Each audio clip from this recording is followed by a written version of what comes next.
Ka te tiwi e ono ira kati whā heketea te rahi o te papatai o te whanga o Manukau e tirohia ana e te kaunihera o Tāmaki Makaurau hei whakarā wai ake mā rātou e noho mai ai taua papatai hei wāhi oki pāina ina hoki mo te marea. Kei te taha o te huarahi matua 20 i o nehunga te papatai e kōreroti ake nei. E 28 miliona tāra te uara o te kaupapa nei, engari ko te wangawanga o ngā iwi o Manukau, kei riro tō rātou mana ki taua papatai moana. Koinei te whanga o Onehunga i tēnei rā, engari angara e tū mai nei ka tino rereke tōna āhua, mēnā ka kōkiri whakamua tētehi mahere a te kaunihera o Tāmaki Makaurau.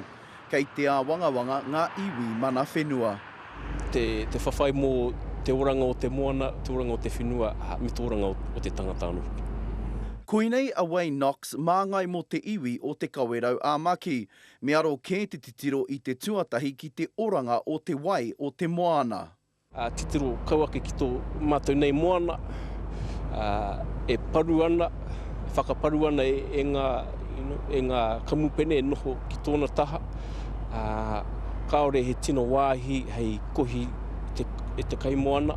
Ki raro i te mahere a te kaunihera, kei te hiahia rātou kia huri tēnei wāhi, hei tātahi a tāhua, he ono ira whā heketea te rahi o te papatai e hiahia te ana. We're in negotiations for the return of the harbour to iwi, and we're one part of that iwi collective of Waiohua that we're putting our hand up and saying enough is enough with all this development going on. Kāore anō te kaunihera o Tāmaki Makaurau kia whakatauria he rā ki te huitahi me ngā iwi mana whenua o te whanga o Manukau ki te ata kōrero i ngā take e pāna ki tā rātou mahere ki te whakātāhua ake i tēnei wāhi. Kia au nei he tino taonga tēnei moana. Nā reira, e kore mātou e tae te whakai, te ahara nei, tae atu ki te wā kia āta whiriwhiri ngā whakataua a te kaunihera. The roadway that's going up that particular section doesn't seem to us to have enough water catchment to clean that stormwater coming off that roadway. All the toxins that is going to come with it, it's going to end up on our harbour.